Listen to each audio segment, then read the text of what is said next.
स्वागत छ भाइ बहिनीहरुलाई नेपाल अनलाइन स्कुलमा। हामीहरूले जियोमेट्रिक सिक्वेन्ससँग रिलेटेड लङ क्वेशन्सहरू डिस्कस गरिरहेका थियौं, जुन क्रममा हामीहरूले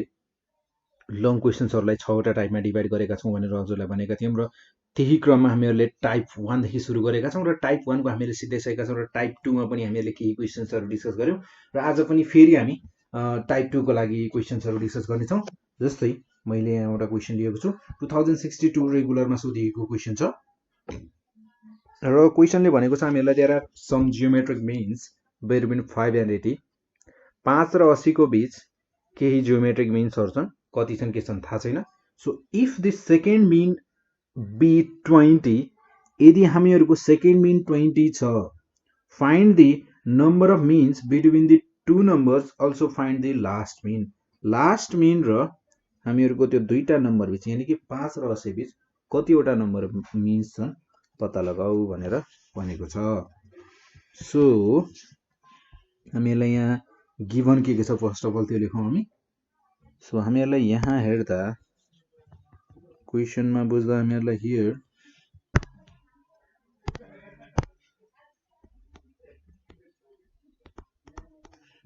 here given first term of geometric sequence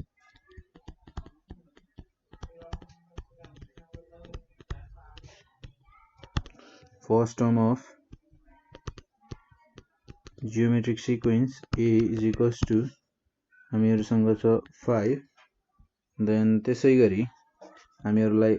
last term हामीहरुसँग छ यहाँ। So last term of geometric sequence जसलाई L भनौं र L भनेको छ हामीहरुसँग यहाँ 80। सो सेकेन्ड मिन हामीहरुलाई गिभन छ र सेकेन्ड मिन मैले यसलाई भने G2 सेकेन्ड मिनलाई। सो G2 छ हामीहरुको यहाँ 20, नम्बर अफ मिन हामीहरुको छ n, number of mean n is equals to what, n भनेको हामीहरुको यहाँ नम्बर अफ मिन है। सो लास्ट जियोमेट्रिक मिन पनि हामीले क्याल्कुलेट गर्नुपर्ने छ। सो यहाँनिर लेख्न सक्छौं हामी to calculate number of means र त्यसै गरी हामीहरुसँग नम्बर अफ मिन्स र हामीहरुले लास्ट जियोमेट्रिक मिन यसलाई GN भनौं, हामीले दुईटा क्याल्कुलेट गर्नुपर्ने छ। So since middle term of the first A and second mean G2 is first mean, so हामीहरुको यहाँ अब हामीहरुको सेकेन्ड मिन र फर्स्ट टर्म को बीचमा के हुन्छ, हामीहरुको फर्स्ट मिन हुन्छ। सो सिन्स हामीहरुको यहाँ since middle term of first term A and second mean G2 is first mean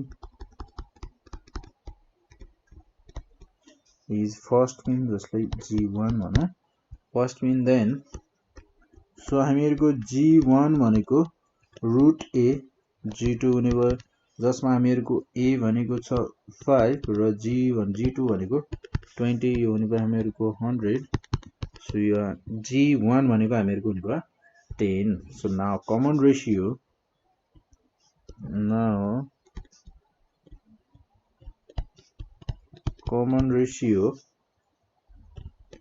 R is equals to G1 upon A, so 10 by 5 is equals to 2, हामीहरुको ratio छ 2। So now अब हामीहरुसँग हामीहरुसँग के छ, A छ जसलाई first term भनिन्छ र त्यसै गरी R छ, common ratio R is equals to 2 र अर्को छ हामीहरुसँग लास्ट टर्म र लास्ट टर्म छ हामीहरुको 80 so using formula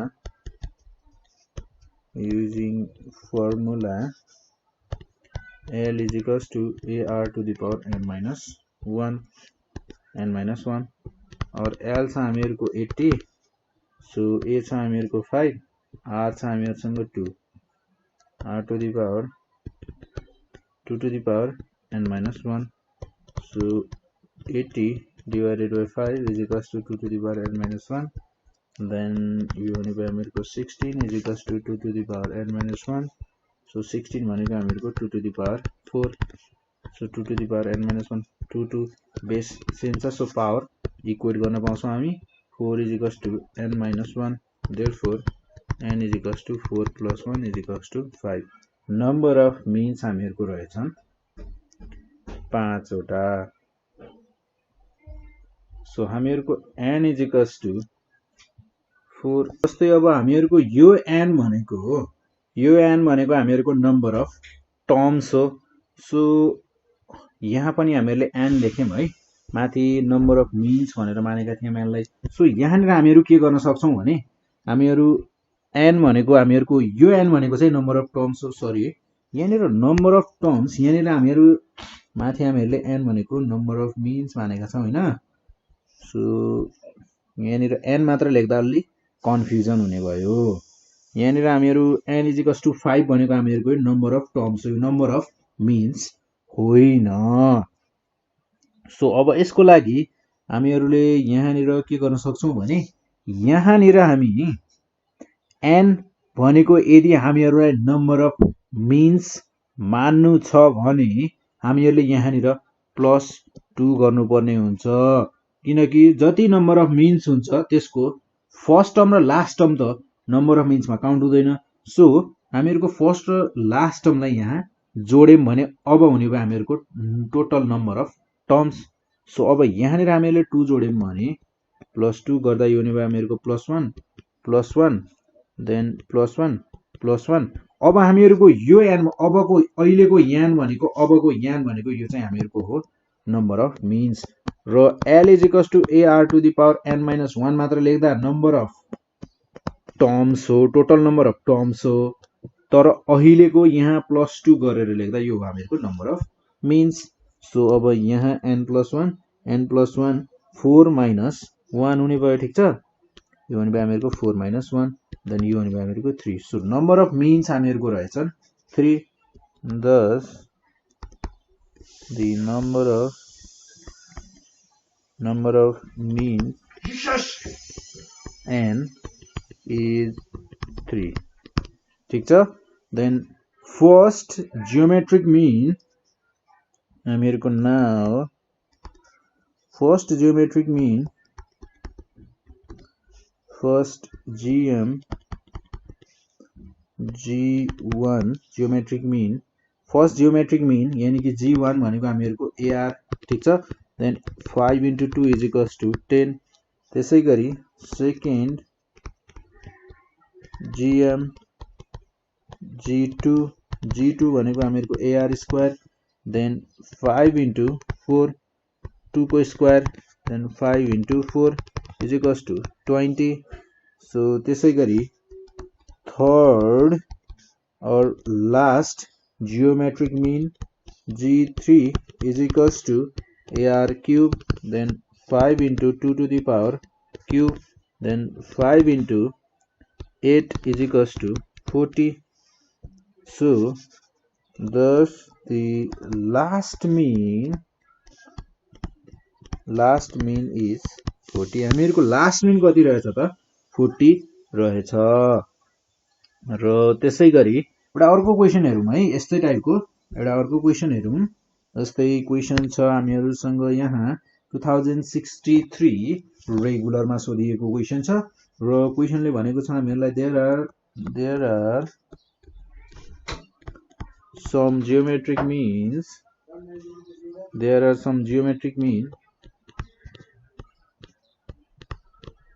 there are some geometric means means between 1/2 and 16 ठीक छ then if the third mean be 4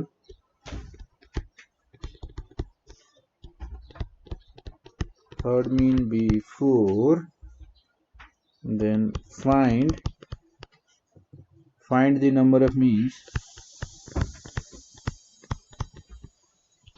number of means between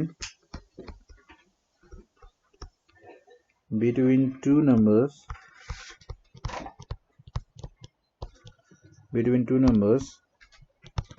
also find the last mean then यो question भनेको हामीहरुको 2063 रेगुलरमा सोधिएको question हो so हामीहरुलाई यहाँ first term given छ र त्यसैगरी लास्ट टर्म गिवन छ देन हामीहरुलाई भनेको छ यहाँ 1/2 र 16 को बीचमा केही मिनहरु पर्छन् र हामीहरुको यहाँ हामीहरुलाई गिवन भनेको थर्ड मिन पनि हामीहरुलाई गिवन छ 4 सो फर्स्ट अफ अल हामीहरुलाई गिवन के छ त्यो लेखौं देन हामीहरुलाई let there are n-2 geometric means किनकि n भनेको हामीहरुको टोटल नम्बर अफ टर्म्स हामीहरुको n भनेको टोटल नम्बर अफ टर्म्स हो भने फर्स्ट र लास्ट टर्मलाई हटाउँदा बाँकी रहेको हामीहरुको सबै के हुन जान्छ त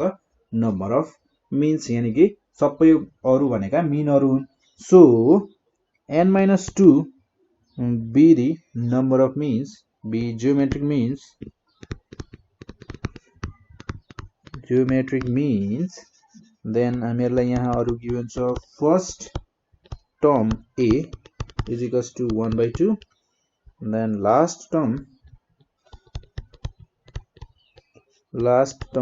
tn is equals to हामीहरुलाई गिवन छ 16 then third mean m3 छ हामीहरुसँग 4 so third mean भनेको हामीहरुको arq is equals to 4 जसमा हामीहरुसँग a को भ्यालु छ 1/2 then r cube is equals to 4 so r cube is equals to 4 to the 8 is equals to 8 then r is equals to cube root 8 therefore r is equals to हामीहरुको common ratio भनेको 2 रहेछ so now last term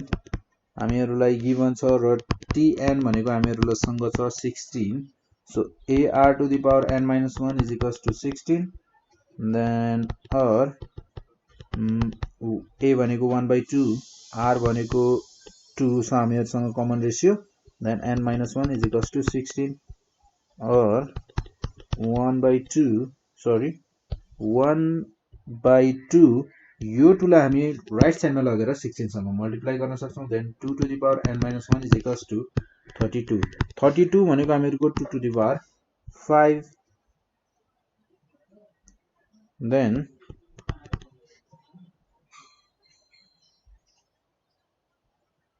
so हामीहरुको base same छ भने पावरलाई equate गर्न पाउँछौं then n-1 is equals to 5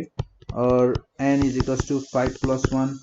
therefore n is equals to 6 हामीहरुको number of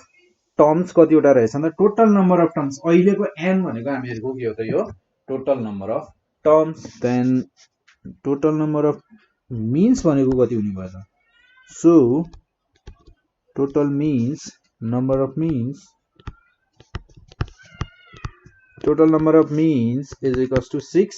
minus 2 is equals to 4 चारवटा हामीहरुको मिनहरु रहेछ र लास्ट मिन भनेको हामीहरुको हुने भयो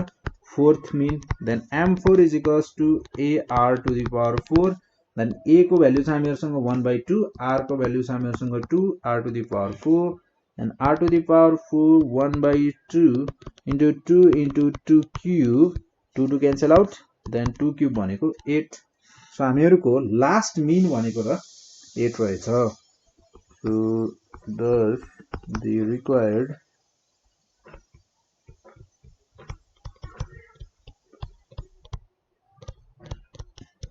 required number of means are 4 and last mean is 8.